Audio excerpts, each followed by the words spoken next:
um lugar único no mundo, sagrado para judeus e muçulmanos, muito importante para os cristãos. As sensações no contato com pedras que são testemunhas de uma história de milhares de anos. A emoção de estar num lugar por onde Jesus caminhou. Hoje, no Expedições ao Sagrado. A palavra templo vem da Roma Antiga, do século VI a.C., do latim templum, uma estrutura dedicada a atividades religiosas ou espirituais, como oração, meditação, sacrifício ou adoração. É um espaço dedicado ao sagrado, também entendido como a casa de Deus, ou de deuses ao longo da história. Em alguns lugares da Europa foram encontradas estruturas do período neolítico, construídas há mais de 4.000 anos, que se acredita tenham sido utilizadas como templos. O Göbekli Tepe, na Turquia, é de cerca de 10.000 anos antes de Cristo. Maias, egípcios, mesopotâmicos também construíram seus templos em diferentes partes do planeta há muito tempo. Dentro do templo, a fé encontra espaço para florescer e as vidas se transformam. No programa de hoje a gente vai refletir sobre o templo e aprender mais sobre a história de um dos lugares mais importantes da humanidade. A nossa viagem tem uma parada só, mas vai ser uma longa e aprofundada incursão, com histórias emocionantes captadas durante a expedição do projeto Jornada Infinita. Prontos para viajar? Sejam muito bem-vindos. Esse é o Expedições ao Sagrado.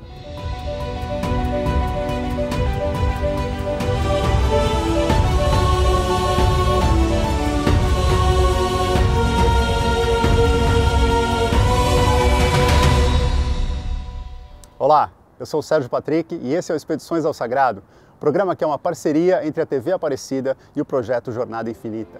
Aqui a gente te mostra os lugares sagrados mais fascinantes do planeta, as conexões do humano com o sagrado que se desenvolveram ao longo de milhares de anos, em reportagens especiais em diferentes lugares do mundo. Semana passada a gente foi à França conhecer mais sobre as relíquias de Santa Maria Madalena. Hoje, a gente segue viajando. As três grandes religiões monoteístas surgiram de um momento ocorrido há mais de 3.000 anos no topo de um monte, onde hoje está Jerusalém Ocidental. É o Monte Moriá, onde a tradição judaica diz que Abraão levou seu filho Isaque para ser sacrificado a pedido de Deus. No momento do sacrifício, Deus poupa Isaque. No Antigo Testamento, esse momento está no livro do Gênesis. E aconteceu depois dessas coisas que provou Deus a Abrão e disse-lhe: Abrão, e ele lhe disse, eis-me aqui. E disse, toma agora o teu filho, teu único filho, Isaque, a quem amas, e vai-te à terra de Moriá, e oferece-o ali em holocausto, sobre uma das montanhas que eu te direi. Mas o anjo do Senhor lhe bradou desde os céus e disse, Abrão, Abrão. E ele disse, eis-me aqui.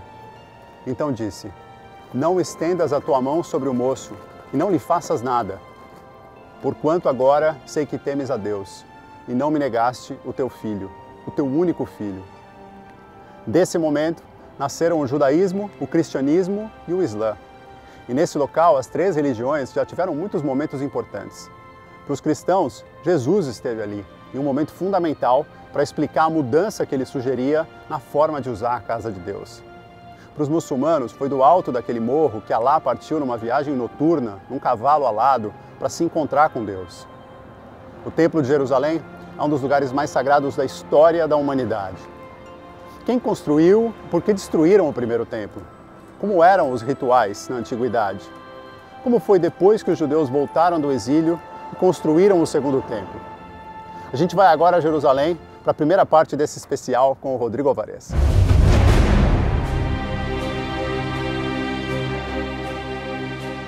Gente, eu vim aqui ao lugar mais sagrado do mundo para o judaísmo para contar para vocês a história do Templo de Jerusalém. Que história, que história! Primeiro, uma história sagrada e depois uma história humana, de muito drama, muita tragédia. Hoje, Jornada Infinita vai mostrar para vocês a história completa do Templo de Jerusalém. Hoje, gente, eu vou trazer um convidado super especial, um amigo meu, um amigo judeu, que conhece tudo dessa história aqui.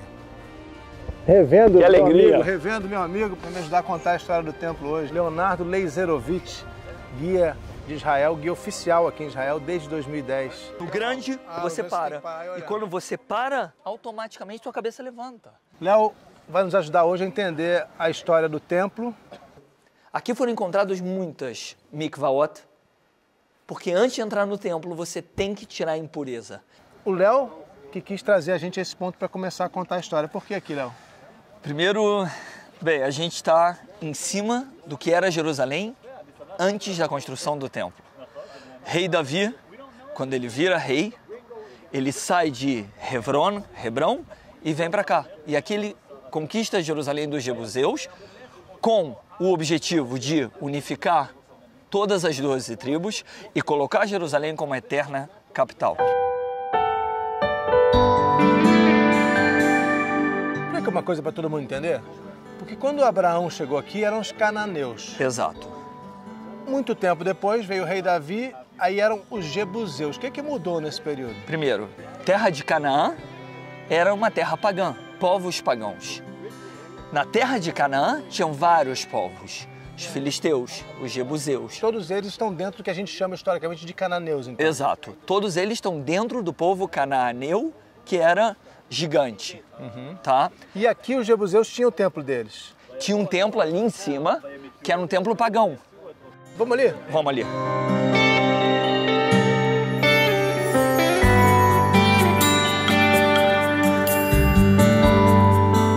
Por que esse lugar?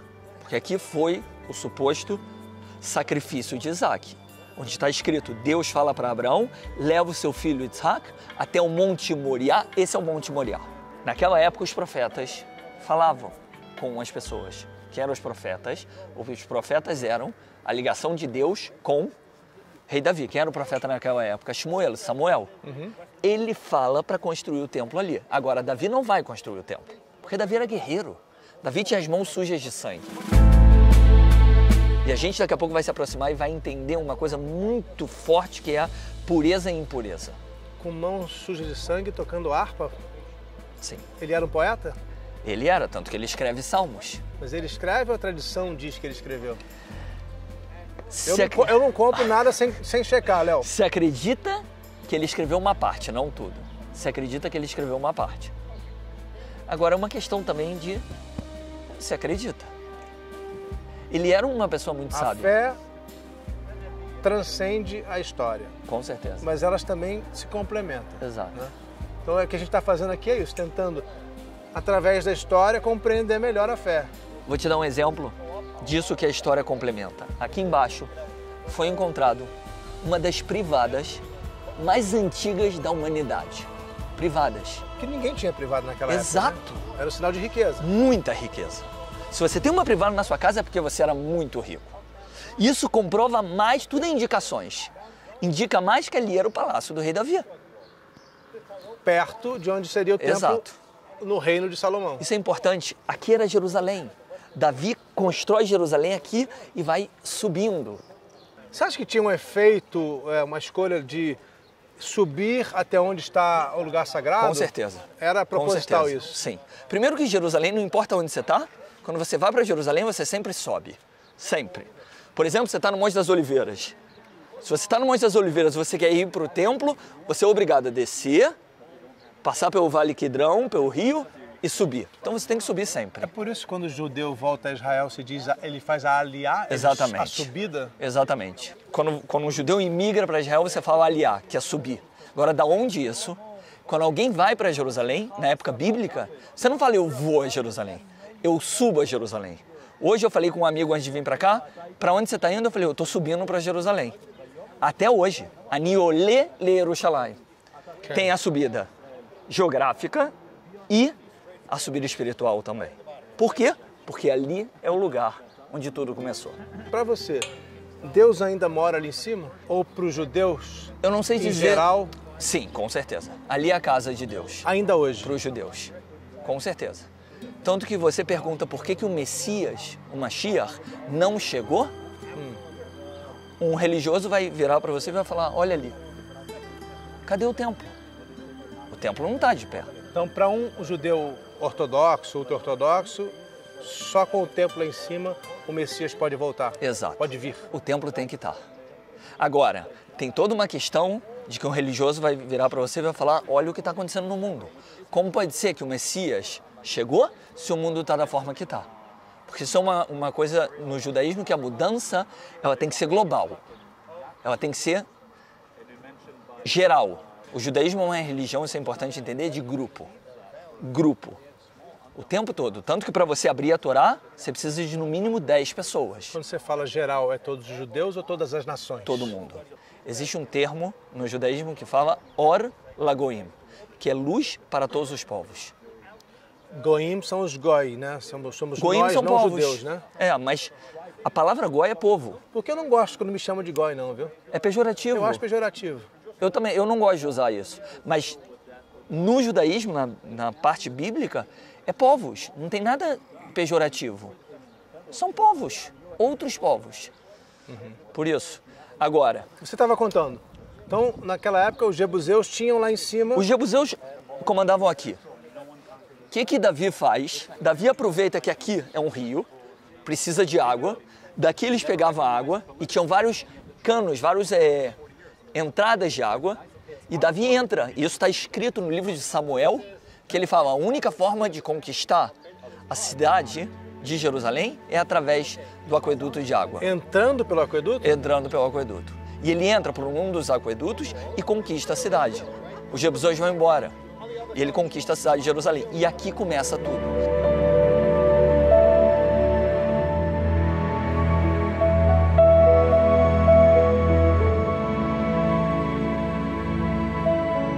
Qual era o centro do povo judeu na época do templo? O templo. Onde você tinha que ir, isso está escrito. Está escrito na Torá, você tinha que ir 3 vezes ao ano. Hag HaMatzot, Hag HaShavuot e Hag HaSukkot. As 3 festas. As 3 festas. Festa das Matzot, que é a festa Pessah, a Páscoa, judaica. isso. Depois, 7 semanas depois, a festa das semanas, onde você Que trazia... também é tabernáculos, né? Exato, É mesmo, né? onde acontece o Pentecostes, exatamente. Onde os judeus traziam as primeiras frutas da colheita para o templo. E depois você tem a festa das cabanas, que é mais ou menos em outubro. Sukkot. Sukkot, exato. Que simboliza todo o tempo que os judeus ficaram no deserto. Voltando aos jebuseus, como é que estava a situação aqui quando Davi chegou? Tinha um templo lá em cima? Tinha, mas era um templo qualquer, um templo pagão. As pessoas aproveitavam, viviam aqui, e ele queria porque queria conquistar essa cidade, porque era uma cidade neutra. Você tem as 12 tribos que estavam divididas, e você tem no meio das 12 tribos, você tem ali uma cidade pequena. Então, nesse momento, os hebreus já estavam vivendo aqui. Exato.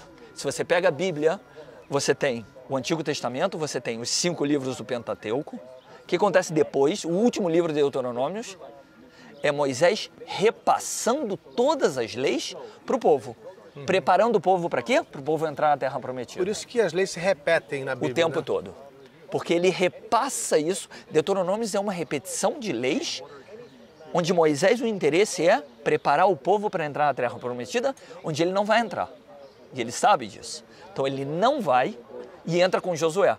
Qual é a primeira coisa que acontece no livro de Josué, que é o primeiro livro depois do Pentateuco? A conquista de Jericó. Jericó está depois do Monte das Oliveiras, aqui embaixo. Então ali o povo está, entra, a primeira entrada do povo é por aqui. E aí tem Saul, o primeiro rei, e depois Davi. Só retomando o que você falou, a primeira entrada do povo hebreu em Jerusalém é pelo Monte das Oliveiras. Não se pode Foi isso afirmar, que eu disse. mas é por essa região. Porque depois do Monte das Oliveiras, o que tem? O descida pra Jericó. o deserto da Judéia, o Rio Jordão, e está escrito no livro de Josué que as águas do Rio Jordão baixam para o povo passar. O povo passa pelo Rio Jordão, é exatamente aqui. Mas é por isso, então, que você acredita que o Messias tem que entrar pelo portão que vem dessa área aqui? E também porque está escrito. Está escrito. Está escrito. O profeta Isaías está escrito que o Messias vai passar e vai entrar no templo. É importante para as pessoas entenderem, né? Que para os cristãos o Messias já entrou. Exato. E entrou justamente por ali, onde tem o Monte das Oliveiras, pela Porta Dourada, o Portão Dourado, que para a maioria dos judeus, para os judeus, ainda vai ser o lugar Ainda da vai entrada de um ser, Messias, exato. porque não acreditam que Jesus foi o Messias. Eles não acreditam que o Messias chegou. Agora, uma coisa importante. O templo é o que naquela época faz você ser judeu. Hoje, você se sentir judeu é você ir na sinagoga, é você rezar, é você abrir a Torá, você abrir o Sidur. Naquela época, era você vir aqui. É o judaísmo anterior à diáspora. Exato. Que é antes da destruição do segundo templo, antes do ano 70, o centro do povo judeu era aqui. O primeiro templo construído por Salomão e o segundo templo que foi construído por uma série de etapas até que Herodes reconstrói de uma forma grandiosa. Eu costumo pensar que depois da diáspora, o templo, de alguma maneira, foi substituído pelo livro. Com certeza. Foi Com o livro certeza. que manteve o povo judeu unido. Não só isso, como que chama o povo judeu o povo do livro.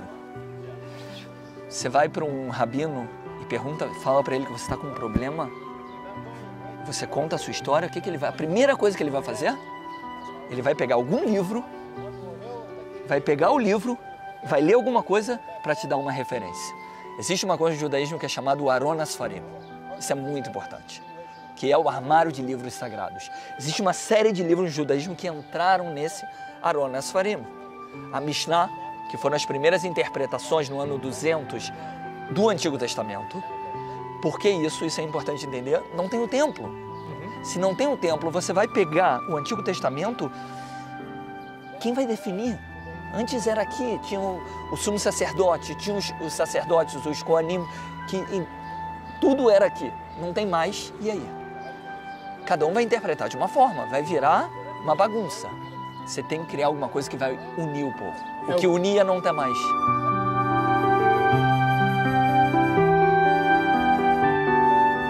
Me chama muito a atenção essa ideia de subir para Jerusalém, de subir para o local sagrado. Quantos templos, quantas igrejas você se lembra de ter visto no alto de morros, em lugares elevados, né? Tem o Cristo Redentor, a Basílica de Nossa Senhora Aparecida.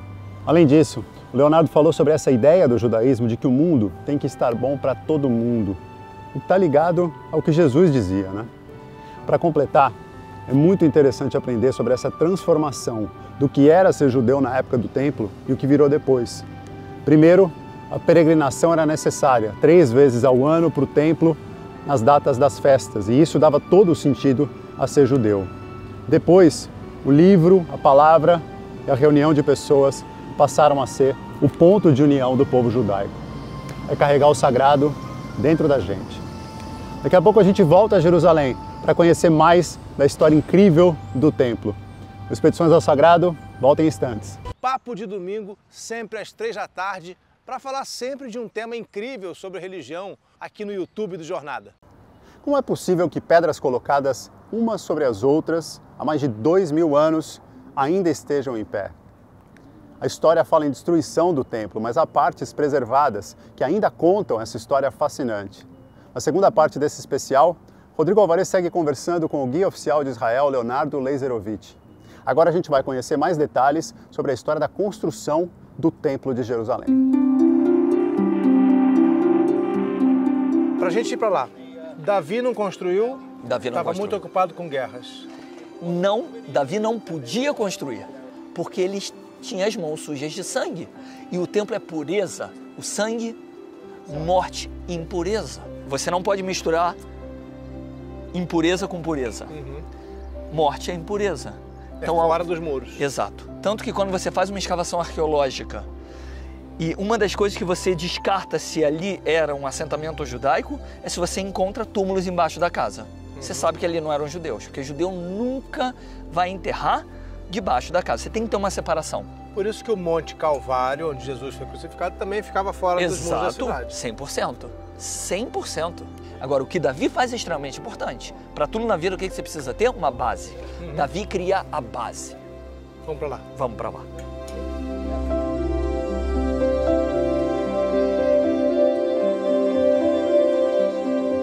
No ano 638 depois de Cristo, os muçulmanos conquistam aqui e tem a dinastia Omaia. Na dinastia Omaia, no ano 691, se constrói a cúpula dourada, que não era dourada, né? A cúpula de... Mas o domo da rocha. Alguma parede dessa época? Sim, com certeza. As de cima.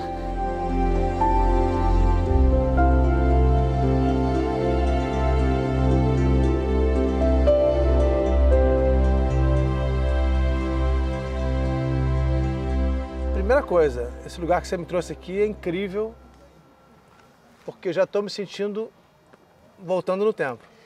Olha para onde você está sentado. Você está sentado nas pedras da época de Herodes, da época do Segundo Templo. Que também é época de Jesus, para as pessoas entenderem, época de né? Jesus, com certeza. E eu te digo mais, certeza absoluta, Jesus passou por aqui. Todos que iam para o templo passavam, aqui era a entrada principal para o templo. Para lá para baixo, tá? O que era a cidade de Davi, ali Jerusalém começou. Onde a gente estava agora. Onde a gente estava. E se expande para o Monte Moriá. A gente está aos pés do Monte Moriá. Tá, Léo, agora, tem parede de tudo que é jeito aqui, não é tudo da mesma época. Não. Me ajuda Primeiro, a entender?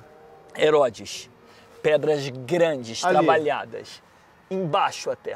Ali dá para ver um pouco, aquela ali, ó. Aquelas pedras gigantes ali é da época de Herodes. Da época do Segundo Templo. Isso. Depois você tem, a partir do ano 638, a dinastia Omaia, da época muçulmana. Com a conquista árabe. Isso, com a conquista árabe. Depois lá em cima você tem da época dos templários, da Onde época é que tá dos o templário? cruzados. Aquela grade de ferro ali? Isso, um pouco mais para cima, porque ali ficava a base dos templários. Tanto que eram chamados de cavaleiros do templo. Exato. Que ficavam onde acreditavam ser o templo Exatamente. cristão naquela época Em medieval. 1100, onde já tinha o Santo Sepulcro, E já tinha a Al-Aqsa ali em cima. já tinha Al-Aqsa ali em cima. Eles aproveitam a construção de Al-Aqsa para ser a base deles. Como foi a construção do segundo templo aqui? Mas eu não estou falando de Herodes ainda não. Lá atrás. Esdra e Neemias. Primeiro templo, Salomão. Constrói um templo pequeno ali no Monte Moriá. Estamos falando de mais ou menos 900 a.C. 950 a.C.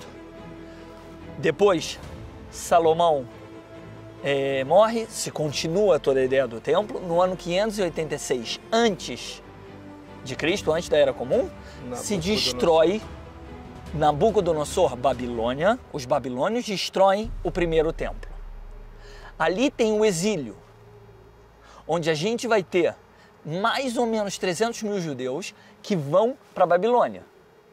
Daí nasce o Talmud E a gente tem também por judeus exemplo. que vão para o Egito, por isso que a gente sempre teve comunidade judaica forte no Egito. Egito e Babilônia são os dois polos onde eles vão. Por que eles vão? Nabucodonosor, depois que destrói o templo, coloca para liderar o povo uma pessoa chamada Gedaliah ben Ahikam, judeu. Mas ele não era da linhagem do rei Davi. O povo fica indignado, o matam, assassinam próprios judeus, igual aconteceu com Yitzhak Rabin. Você está falando do Yitzhak Rabin de agora. Exato, Yitzhak Rabin, que foi assassinado por Yigal Amir, um religioso, estudante de Direito, em 1995. A história se repete, né? Se repetiu, porque ali os religiosos não estavam de acordo que ele seria o líder, o assassinam, isso cria um desespero. Você está falando do tempo lá de trás. Do primeiro templo, isso no ano 586 a.C. Depois E da ali destruição. o exílio da Babilônia. Mas por que se os babilônios destruíram, os judeus foram para a Babilônia? Para onde que eles iam? Ali era o polo. Quais eram os dois polos daquela época? Egito e Babilônia. Tem muitos judeus que vão para o Egito, até mais, se acredita. Mas Babilônia era o centro. E ali se floresce mais. Ali começa o início da sinagoga. Sinagogo, lugar de reunião. Exemplo, hoje em dia você só abre a Torá na sinagoga segunda, quinta e sábado. Por que segunda e quinta? Porque os judeus se reuniam na Babilônia. Quando que eles se reuniam? Segunda e quinta, que eram os dias de feira. Eram os dias que todo mundo vinha comprar. Então ali eles se reuniam.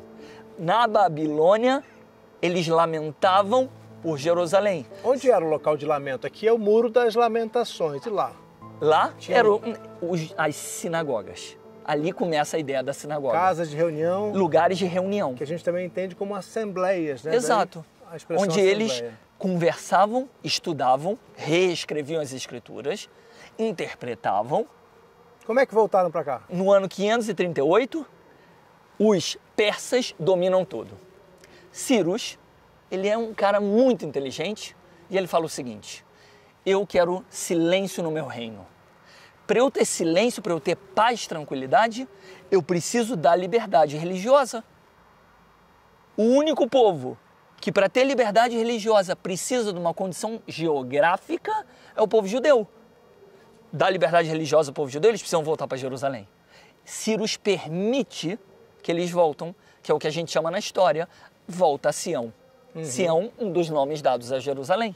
Quando eles voltam para cá, Esdra, Neemias começam a construir o segundo templo, como algo pequeno, como um altar. Quem são Esdra e Neemias? Eram líderes do povo judeu na Babilônia. Sacerdotes? Líderes. Tá.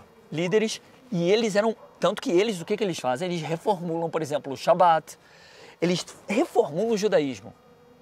E ali se começa o segundo templo, onde o segundo templo ele vai ganhar força com o grande Herodes. Tá, então de 538 até um pouquinho antes do zero, né, antes de Cristo, a gente tinha um templo que era pequeno ainda. O templo era pequeno, mas funcional. No ano 333, antes era comum, vêm os gregos. Alexandre o Grande. Conquistam tudo. Eles querem transformar isso aqui numa terra pagã. No ano 167... Mas não destruiu o templo, Alexandre não destruiu o templo. Não destruiu. Mas eles profanaram o templo. Tanto que no ano 167, os macabeus, Hashmoneus, vêm fazer uma guerra contra os gregos. No ano 160, eles reconquistam Jerusalém. Eles chegam em Jerusalém e o candelabro, a menorá, estava jogada no chão. A mesma que vai ser levada por Tito depois? Tito destrói aqui o templo, rouba, leva os utensílios, ouro, candelabro, leva, tanto que o desenho mostra, o desenho que tem no Arco de Titus em Roma, mostra bem os soldados levando a menorá, uma menorá grande, pesada, o candelabro de ouro. E aqui incendeia, tudo pega fogo.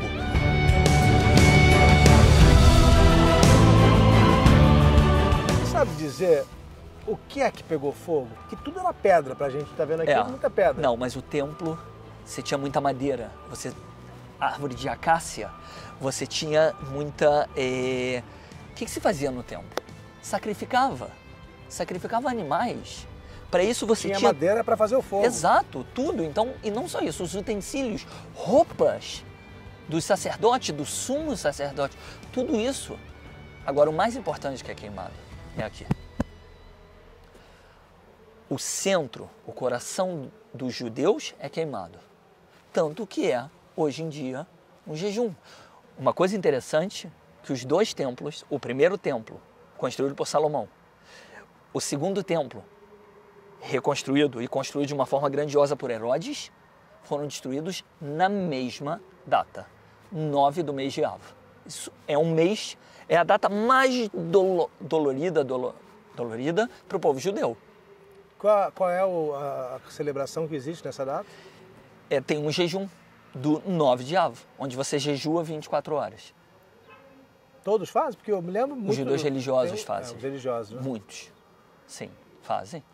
E é um momento muito forte. O jejum tem a ver também com o fato de que quando Tito cercou aqui, as pessoas passaram fome aqui dentro por muito tempo. Muito bem. Por que Tito faz o cerco? Não foi a primeira opção. Ele tenta primeiro conquistar a fortaleza de Antônia. Herodes, quando constrói o templo, constrói com a fortaleza de Antônia com o objetivo de supervisionar e controlar tudo. Tito pensa, se eu destruo a fortaleza de Antônia, eu destruo o templo.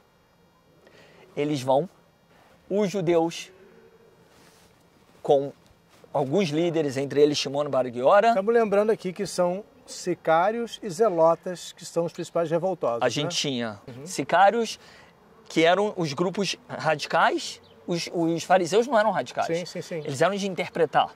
Então, a revolta era de zelotas e sicários. E eles estavam brigando entre eles, fragilizados. Tanto que se você pergunta a um rabino qual é a grande causa da destruição do templo, não foram os romanos. Era uma coisa chamada Sinat Hinam, que é ódio gratuito. Vocês já pararam para pensar nisso? Um povo, quando briga entre si, ele fica muito fragilizado. A gente tem visto isso atualmente no mundo, em vários países. É irmão contra irmão, as pessoas se debatendo por questões menores. E aí vem uma força estrangeira, como aconteceu aqui, às vezes pode ser uma outra coisa, como uma pandemia, por exemplo, destrói todo mundo, mata milhares e milhares de pessoas. E não só isso. Você tem Sinat Hinam, ódio gratuito, e você tem, por outro lado, Tikkun Olam, que é consertar o mundo. E no judaísmo fala, como é que você conserta o mundo? Se consertando. Para eu consertar a minha volta, eu antes que tenho que consertar a minha casa. Porque se não fosse a briga interna entre os judeus aqui, Tito não tinha conquistado Jerusalém. Não, com certeza não.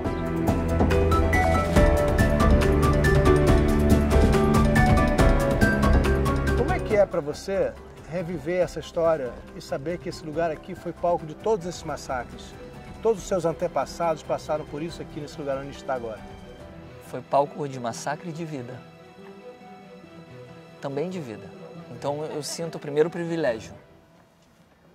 De primeiro estar aqui é um privilégio. Sabe o que significa a palavra judeu? Aquele que vem de Judá? Mas o que significa a palavra Yehudá?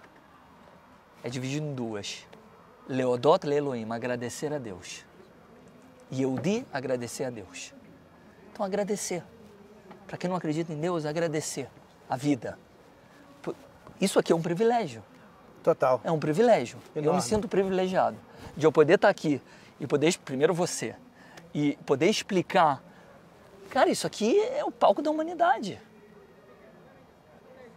A história de todos nós passa por aqui. Todo mundo. Não é só do judeu, a história da humanidade inteira com passa certeza. por aqui. E esse momento, a destruição do templo é um dos mais marcantes, mudou tudo, né? Mudou o mundo. Muda, e se a gente falar do judaísmo, muda o judaísmo. Onde a gente está sentado, repara só. Onde nós estamos sentados nessa pedra que é gigante. Já os nossos pés... Opa, pequenininho. Pequenininho. E se você olhar o tempo todo assim, um pequeno, um grande, um pequeno, isso não é defeito grande. De fabricação, não? Não, isso foi construído propositalmente. Quem foi? Herodes? Herodes construiu assim. E ele construiu assim por quê? Quem sobe está indo para onde? Para o lugar templo. mais sagrado que existe. O que é o templo? A casa de Deus. Beit Elohim, Yahvé, casa de Deus. Você vai, primeiro, essas pedras, o que acontece? No momento que você sobe, você diminui o ritmo. Elas fazem com que o seu ritmo diminua. Não dá para você correr. Porque geralmente quando você vê escadaria normal, qual é a tendência? Você correr, você ir mais rápido. Isso aqui quebra teu ritmo. E quando quebra teu ritmo, faz você pensar para onde você está indo. Deixa tudo para trás e só pensa no que você vai encontrar. E aqui encontrar. tem uma coisa muito forte que é, você sabe para onde você está indo? Você para se questionar para onde você está indo? Era esse o objetivo dessas pedras.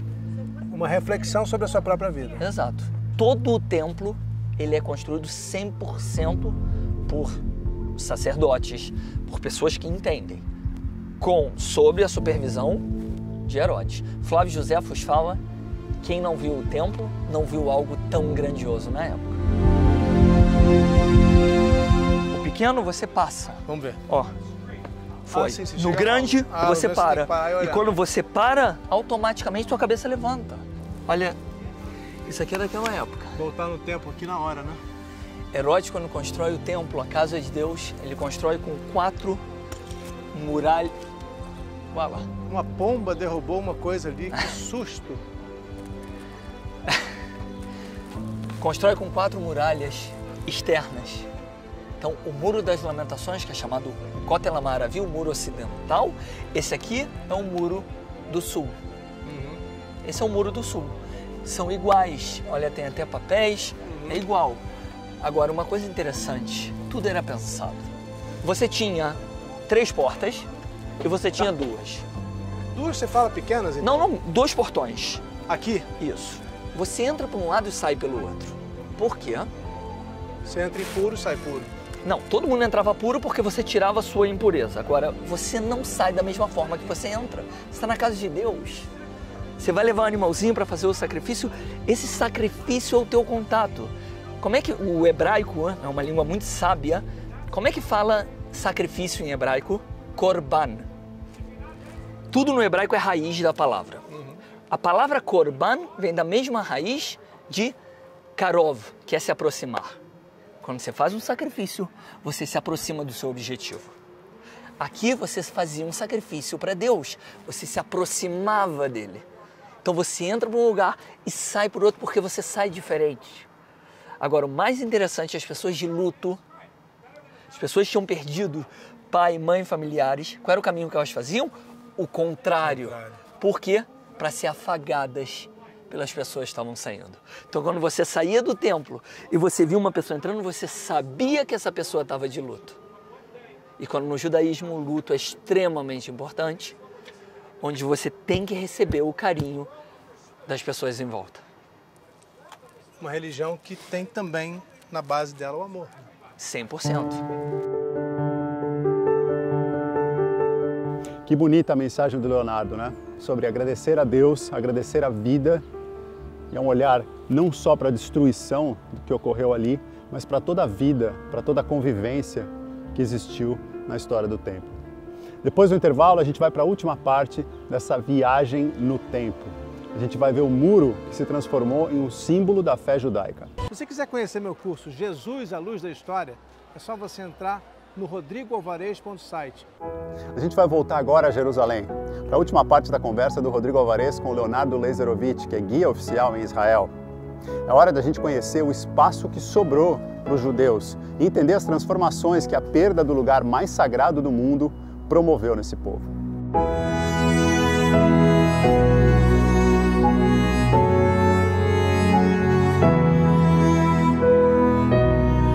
Léo, esse é o lugar que para todo mundo é muito simbólico, muito forte. Religiosamente falando é muito forte também. Exato. Por que esse ponto aqui especificamente? Se a gente acabou de mostrar uma parte que também é do muro. Primeiro, aqui foi a primeira parte do muro que foi exposta, que se encontrou. Aquela parte que a gente viu que está muito mais embaixo foi posterior. Então isso aqui também estava coberto por uma cidade otomana. Na época do Império Turco-Otomano, e começou a se achar. Agora, no século XIV já se achou isso aqui. Tá? Agora, primeiro, dá para ver ali um pontinho... Ou seja, no tempo dos mamelucos, exato, eles é que acharam isso? Naquela época. Agora, a gente está falando da sinagoga mais importante para os judeus. Do mundo. Do mundo. Porque esse muro, embora naquela época não era importante, porque era o muro de base, o muro ocidental do templo, o templo ficava em cima, o Santo dos Santos, o Kodesh HaKodeshim ficava ali. Muito perto da gente. Sim, dá para ver onde está a cúpula dourada hoje. Sim. A cúpula dourada está exatamente, o Domo da Rocha, está exatamente no lugar onde foi construído. Aqui é para entrar pro muro. Aqui é a seção feminina, isso, né? Tá dividido, né? A parte feminina e a parte masculina. Você está falando sinagoga, você está chamando tudo isso aqui de uma sinagoga ou só aquela parte não, ali dentro? Tudo isso de uma sinagoga. Então esse muro a gente considera ele uma sinagoga? A gente considera.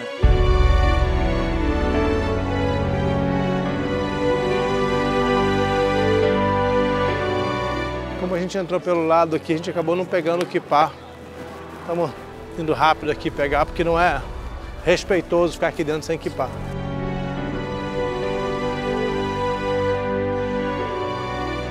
Por que a gente tem que cobrir a cabeça quando entra num lugar sagrado? Isso tem a ver primeiro com a explicação que eu te falei de a palavra judeu significa agradecer a Deus. E a outra coisa, quando você coloca kippah, para você nunca esquecer que você não está sozinho e tem alguém acima de você, que é Deus. E com isso, quando você vem no muro, tem duas coisas que se fala para fazer. Uma é agradecer a Deus e a outra é pedir. No momento que você pede, você se coloca na condição que você precisa dele o tempo todo. E isso é o judaísmo. Então pedir não é uma coisa gananciosa, é um gesto de humildade, né? É um gesto de humildade, porque no momento que eu peço, eu me coloco na condição que eu preciso dele. E no muro, que é o que sobrou do templo. É o que está desde aquela época.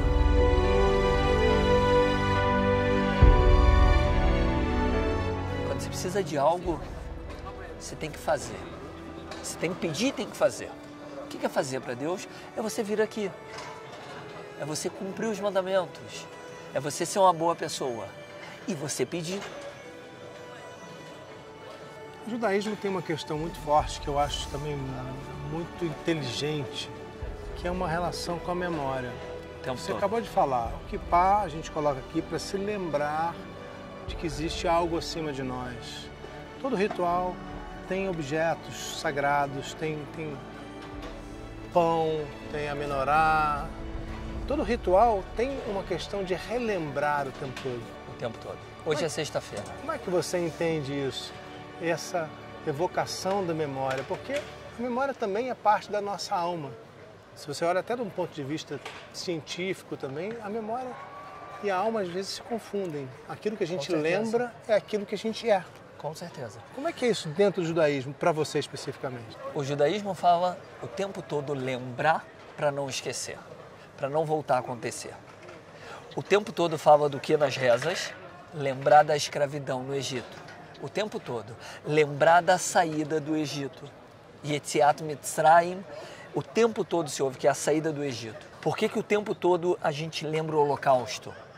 O tempo todo aqui. Para não voltar a acontecer. O que é que você lembra quando você está aqui? O que é que o judeu lembra quando vem diante desse muro tão maravilhoso, ao mesmo tempo tão cheio de simbolismo? Família.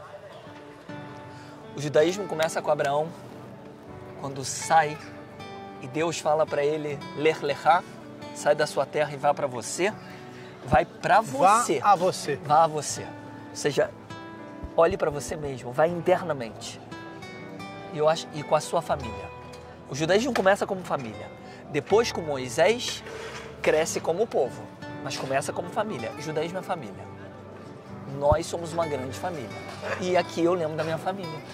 Meu pai, minha mãe, meu filho, minha esposa. Os que já morreram também? Meu pai que faleceu, meus amigos. É isso. O judaísmo é isso. É comunidade. É estar junto. Isso é judaísmo.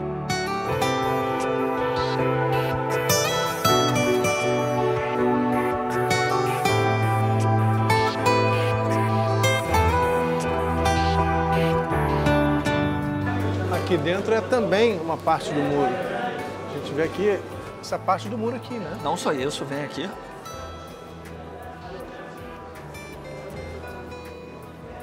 Uau. Aqui mostra que, na verdade, o chão daquela época era lá embaixo. É o dobro, praticamente. Você vê como ainda tem. Tá de pé. Por isso que é tão importante. É importante entender isso, que isso aqui tem muito mais para baixo. Isso aqui tá de pé daquela época. Isso é sensacional. É incrível. Eu uso esse rapaz aqui que está rezando de olhos fechados e tão assim, pedindo, agradecendo, rezando. Uhum. Que na verdade ele está no lugar mais importante, onde aqui tudo começou. Aqui perguntaram antes se era o Templo de Salomão. Era aqui. Isso aqui é da época de Jesus, da época de Herodes. Mas é o templo, a casa de Deus.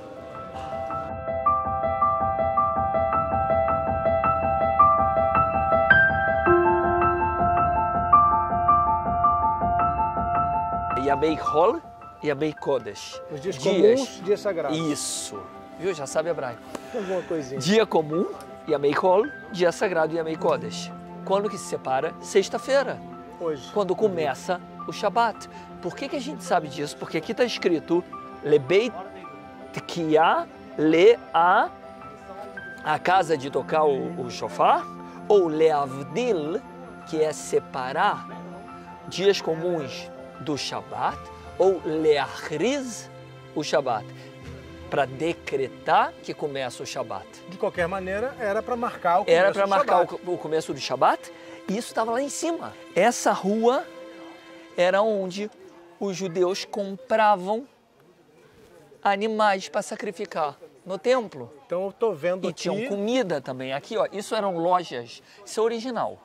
Gente, vocês precisam imaginar aqui Nesse lugar nós estamos aqui, a passagem de Jesus no episódio famoso dos mercadores do templo. Onde ele vira a mesa, onde ele não está de acordo. Muito provavelmente aqui. Exato. Não aqui, mas em algum lugar por aqui. E com isso, onde tem um grupo de judeus daquela época, os essênios, que eles não estavam de acordo com todo esse comércio. Foram morar lá no Mar Morto. Eles foram morar no deserto da Judéia e eles falam o que Jesus falava, de construir o templo dentro de si. Essa é uma mensagem muito importante de Jesus. É claro que não quero aqui com isso contradizer o judaísmo, mas isso acaba acontecendo também com os judeus. Claro. Porque quando o templo é destruído, os judeus passam a carregar o templo dentro deles. Exatamente. Por todo o mundo. Quando se destrói o segundo templo, que o judaísmo muda, o centro era o Beit HaMikdash, o templo. Não tem mais. O templo agora vai acontecer aqui. Como? Através do quê? Da palavra de Deus. Do Tanar, do Antigo Testamento. Isso é muito cristianismo também. Claro. Às vezes as pessoas não percebem quanto existe, né, o quanto existe de comum entre o cristianismo e o judaísmo. Primeiro a gente tem que lembrar, gente, que Jesus era judeu. Exato. Ele nasceu, viveu e morreu como judeu. Exato. Então muito do que ele dizia é do judaísmo também. E essa ideia que Jesus traz de o templo está dentro de você e não precisa haver um templo, né? Porque tinha toda a questão da corrupção, Exato. a questão dos saduceus, ele reclamava, os essênios já vinham falando disso. Isso também vai acontecer com os judeus na diáspora, não é não? Exato. Acontece na diáspora porque não tem mais... Você precisa de alguma coisa que te une, te liga. O que que é? As Escrituras, a palavra, o Tanar, o Antigo Testamento. Então ali, aonde você vê isso? Na sinagoga. Sexta-feira, hoje, é o dia que em todo lugar do mundo os judeus vão se reunir. De duas formas, na sinagoga e na mesa de Shabat em casa. Eu com meu filho, toda sexta-feira, a gente faz o Kiddush e a minha esposa acende as velas. O que tinha em volta do templo? Além do mercado, banhos, a mikve, mikvaot, banhos rituais. É diferente da piscina de Siloé que tem ali embaixo, certo? Exato, é completamente Aquela diferente. não era ritual, era apenas uma limpeza do corpo, né? E não só isso, a piscina de Siloé foi para armazenar a água que vinha quando Ezequias constrói, no ano 700, uma grande muralha para impedir Jerusalém de ser destruída dos assírios. Ele constrói um aqueduto chamado Aqueduto de Ezequias e constrói o tanque de Siloé. Agora, isso aqui não. Isso aqui é sensacional. Posso tomar um banho lá embaixo? Vamos lá. Pode mesmo? Vamos. Então vamos. Agora. Banho mesmo, eu quero tomar um banho. Você entra por aqui. Ah, tá. Por quê? Porque você entra por um lado e sai pelo outro. Essa separação, ela não é à toa. Agora, é importante entender isso. Aqui foram encontradas muitas mikvaot, porque antes de entrar no templo, você tem que tirar a impureza. A água, ela leva tudo, e no judaísmo se acredita que ela, além de limpar, ela também tira todos os pensamentos ruins, todas as cargas que todo ser humano tem, e você vai entrar na casa de Deus puro. Primeiro, a gente está numa mikve original, da época do segundo templo, da época de Jesus. De novo, dá para pensar que Jesus pode ter tomado banho aqui, primeiro, se limpado. Para ele ter ido no templo, ele com certeza entrou, se purificou. Ele era chamado de Rabi. Se purificou nessas piscinas aqui. Nessas piscinas, com certeza. Eles a cada tanto jogavam nova água, para a água trocar. Então eles jogavam, caía a água daqui, por isso esse buraco. Mas a água ia para onde daqui? Ele saía, ia por baixo. Essa aguinha de hoje aqui é só chuva. Sim, e tinha um cano ali, ó. Tinha um cano ali que a água tem que sair. Então, a cada tempo, porque você... Primeiro, a água tem que estar gelada, tem que ser natural. E ela tem que estar limpa, ela despurifica. Tá gelada? Agora, a gente tá falando de muita gente que descia, se purificava, saía pelo outro lado, puro. Pronto para quê? Para ir para o templo.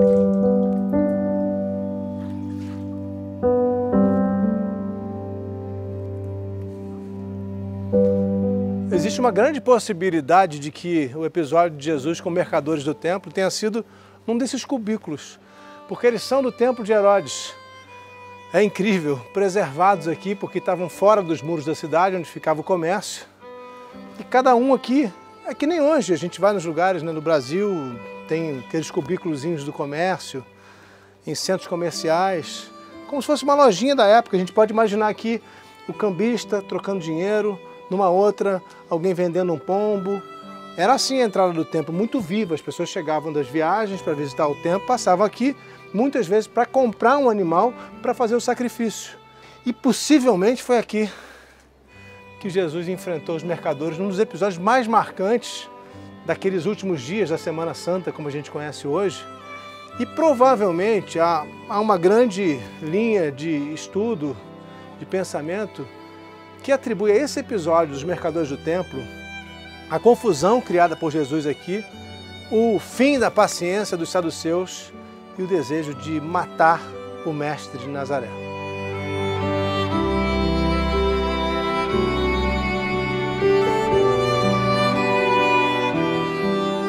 Meu amigo Léo, eu queria terminar esse nosso papo maravilhoso aqui, agradecendo de coração e te dizendo algo que devemos dizer agora, né? Shabbat Shalom. Shabbat Shalom. Que você tenha um sábado de paz. Você também. Muito obrigado.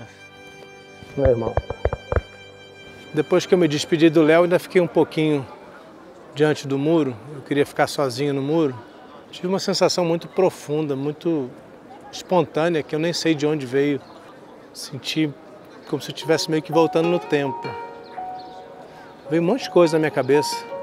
Pensei no rei Salomão, pensei em Jesus, pensei no tempo dos árabes, pensei em todos os judeus que foram mortos aqui. Eu vou embora com essa sensação de ter ido lá no meu fundo e me conectado de uma outra forma com a humanidade. Foi incrível viajar com o Rodrigo e o Leonardo por 3.000 anos de história, né? E aprender tanto sobre a história de judeus, cristãos, muçulmanos, sobre a história da humanidade. E como disse o Leonardo, lembrar para não esquecer, para não voltar a acontecer. Isso é muito importante, né? O encontro de Jesus com os mercadores do templo, naquele local, está nos 4 evangelhos, em Marcos, e vieram a Jerusalém. E Jesus, entrando no templo, começou a expulsar os que vendiam e compravam no templo. Em Mateus, e entrou Jesus no templo de Deus, e expulsou todos os que vendiam e compravam no templo, e derrubou as mesas dos cambistas e as cadeiras dos que vendiam pombas. E em Lucas, dizendo-lhes, está escrito, a minha casa é casa de oração, mas vós fizestes dela covil de ladrões.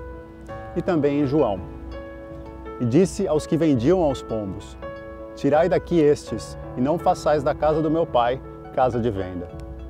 Esse episódio mostra um dos mais importantes rompimentos de Jesus com a forma como a religião estava sendo praticada naquela época. Era uma nova maneira de se relacionar com Deus. Incomodava a ganância dos que faturavam à custa de quem ia ao templo para cumprir um ritual religioso.